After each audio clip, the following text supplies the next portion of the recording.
은행이 작살나도 나라에서 좀 버텨주는구나 하는 안도감이 좀 나왔어요. 그리고 미 은행들도 마찬가지죠. 미 은행들도 40조원 규모의 구제 금융을 한다고 얘기가 나왔습니다. 그래서 은행에 대한 부분들을 너무 걱정할 수준은 아니다.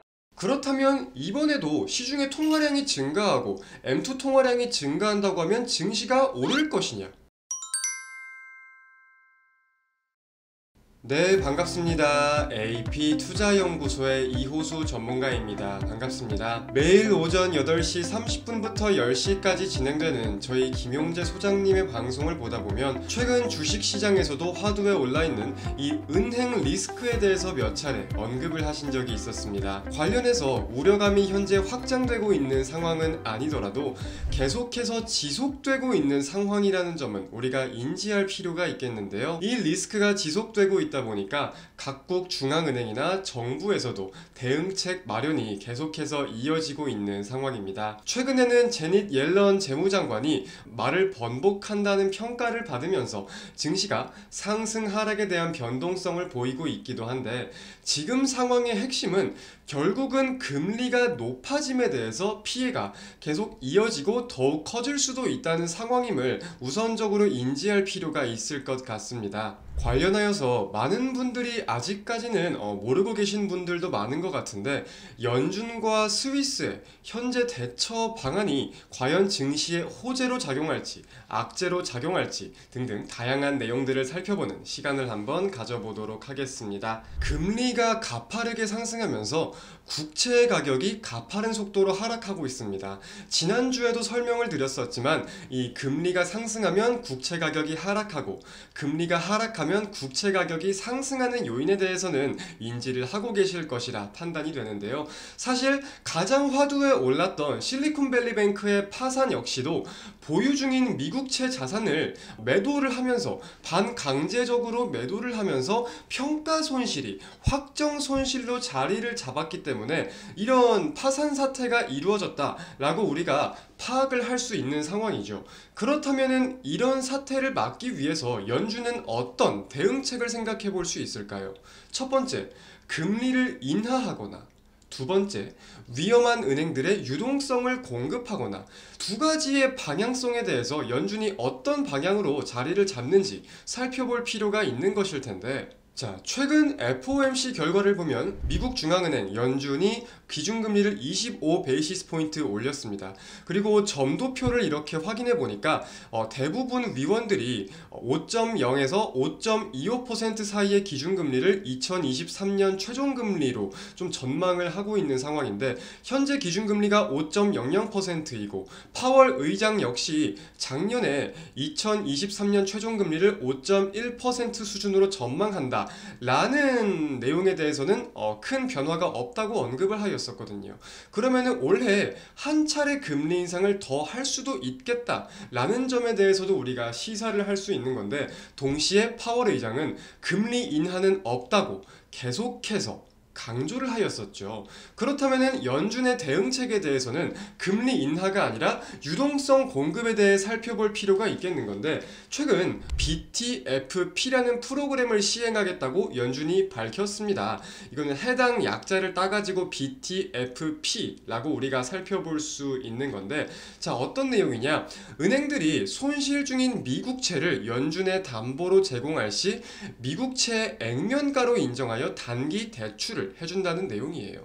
즉, 연준에서 유동성을 공급하겠다는 내용인데, 이 내용을 보다 쉽게 우리가 좀 해석을 해본다고 하면은 미국채 손실이 어마어마하다 보니까 이 미국채 손실을 최대한 없애려고 노력하는 내용임에 대해서 인지할 필요가 있는 거고, 결국 연준이 시장의 유동성을 풀고 유동성을 공급한다는 내용을 인지할 필요가 있는 거겠죠. 그래서 해당 내용에 대해서 JP모건은 연준이 2조 달러 가량을 공급할 것이라고 전망하였습니다. 이제 한화 기준으로는 대략 2,600조 원 가량의 금액인데 굉장히 큰 규모라고 생각을 할 수 있을 것 같습니다. 그래서 우리가 미국의 대차대조표를 함께 한번 살펴볼 필요가 있을 것 같아요. 가파른 긴축 국면으로 자리를 잡으면서 작년 4월 달부터 최근 시점까지 대차대조표가 빠르게 축소되는 모습을 보였습니다. 이 대차대조표의 자산은 시장의 유동성이 감소하면은 대차대조표 자산도 감소하고, 시장의 유동성이 공급되면은 대차대조표의 자산도 확대되는, 증가하는 내용을 미리 인지를 하실 필요가 있을 것 같아요. 그래서 작년 4월부터 1년간 차트를 지금 봤을 때 굉장히 가파르게 대차대조표가 하락을 하고 있었는데, 지금 차트를 보면 아시겠지만 해당 원을 그려놓았을 때부터 대차대조표가 굉장히 빠르게 증가되는 모습을 보여줍니다. 작년 4월부터 하락분의 거진 절반 가까이 상승하는 모습을 보이고 있는데, 자, 이게 지금 왜 그런 것이다? 연준이 BTFP라는 프로그램을 실행하면서 지역 은행들의 유동성 공급을 하는 내용에 대해서 우리가 생각을 해볼 필요가 있는 것이다. 결국 양적 완화를 시행하고 있는 상황인 거죠. 그래서 우리가 미국의 M2 통화량도 이렇게 살펴보면은, 이 M2 통화량은 시장의 유동성이 어느 정도 있는지 확인을 하는 지표로도 많이 쓰이는데, 계속해서 우상향을 하던 통화량이 긴축 이후에 하락하는 모습들도 좀 하락이 되고 있어요. 사실 이 기존적으로 통화량 자체가 꺾이기는 어렵습니다. 그래서 화폐 가치는 시간이 지날수록 사실 줄어드는 것도 맞는 수순인데, 근데 급격하게 긴축을 하면서 돈을 회수하고 있으니까 M2 통화량도 꺾이고 굉장히 좀 이례적인 상황이 발발되고 있는 거잖아요. 그래서 이제 대차 대조표상 자산이 증가하고 연준이 유동성을 공급하는 내용에 대해서 다시금 M2 통화량이 증가할 것이냐, 이 내용을 우리가 확인해 볼 필요가 있는 거예요. 이거를 우리가 어떤 내용과도 연동을 지어 볼 수 있냐면은, 자, 코로나 이후에 연준이 굉장히 가파르게 유동성을 공급하였잖아요.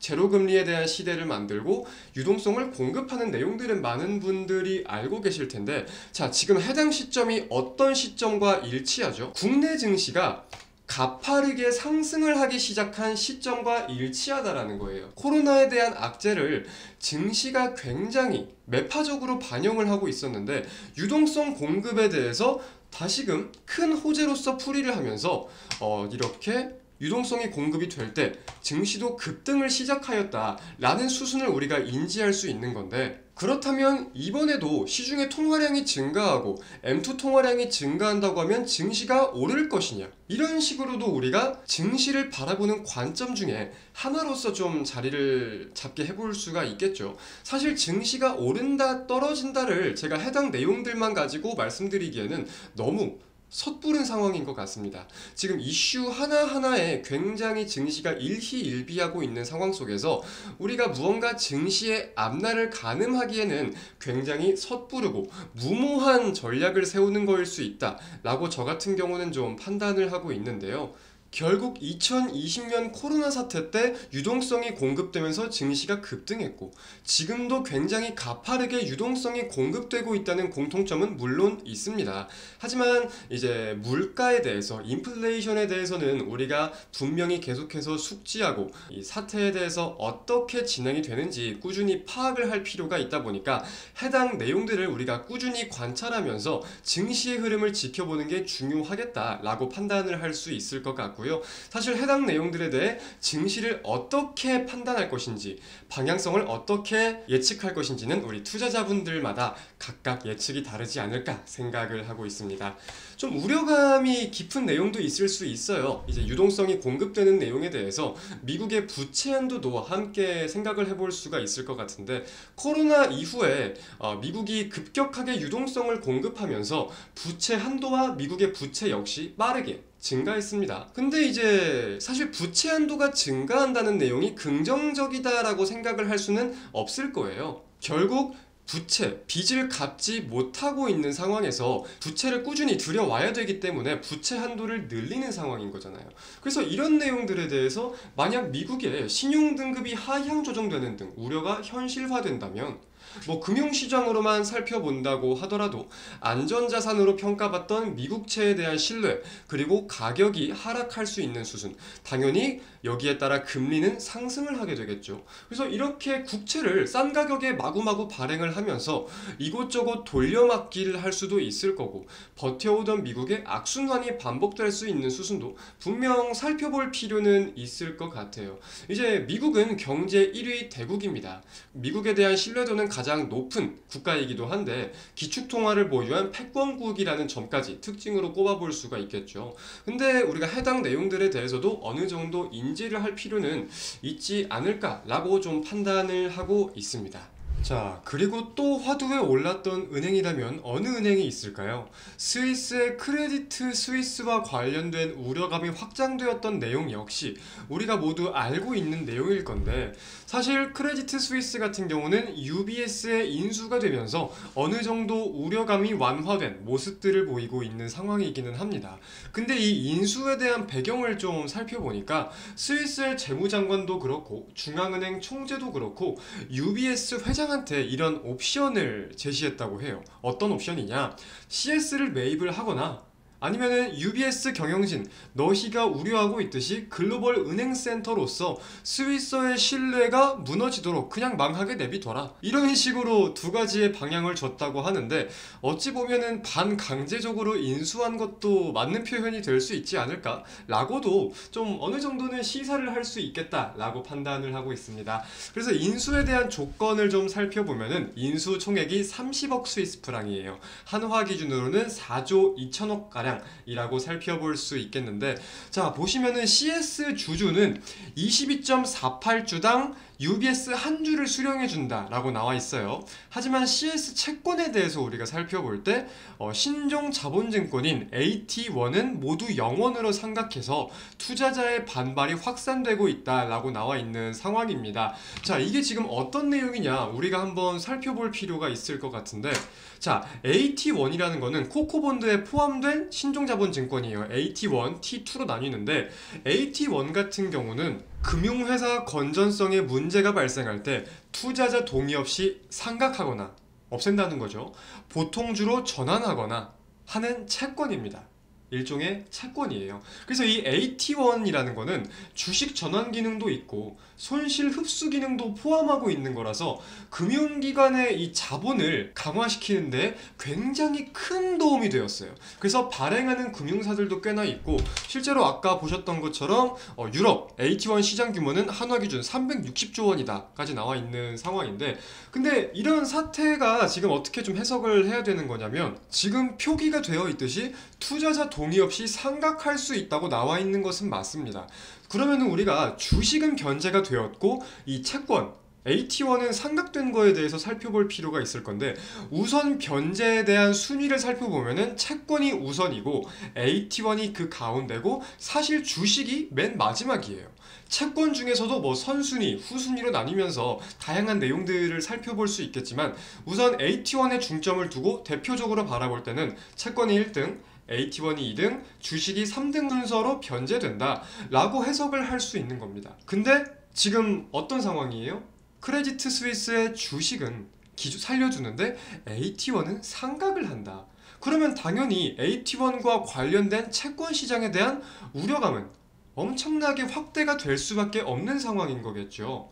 만약에 이런 변동성과 우려감이 지속되면서 AT1 가격이 떨어진다면은 아까 말씀드렸던 것처럼 채권과 금리는 반비례하니까 금리는 올라갈 겁니다. 그러면은 금융기관 입장에서는 자금 조달 비용이 상승되는 거예요. 이 AT1을 발행하면서 자금을 조달받고 그 자금을 이용해가지고 무언가가 활동을 해야 되는데, 이 AT1을 발행을 한다고 하더라도 거기에 대한 이자율이 높게 측정이 되니까 고정적으로 빠져나가는 비용이 엄청나게 늘어나는 거겠죠. 그럼 은행 재무구조 악화에 대해서 악순환이 반복될 수 있는 내용을 우리가 어느 정도는 인지할 필요가 있을 것 같은데, 자 상식적으로 주식보다 원래 우선적으로 변제해준다고 해가지고 주식보다 AT1을 매수할 수 있었을 거예요. 근데 주식은 유지가 되고 AT1은 상각된다? 이건 AT1의 가치가 사실상 무너지는 일이기 때문에 지금도 AT1 가격이 급락하는 요인들을 좀 살펴볼 수도 있기야 있습니다.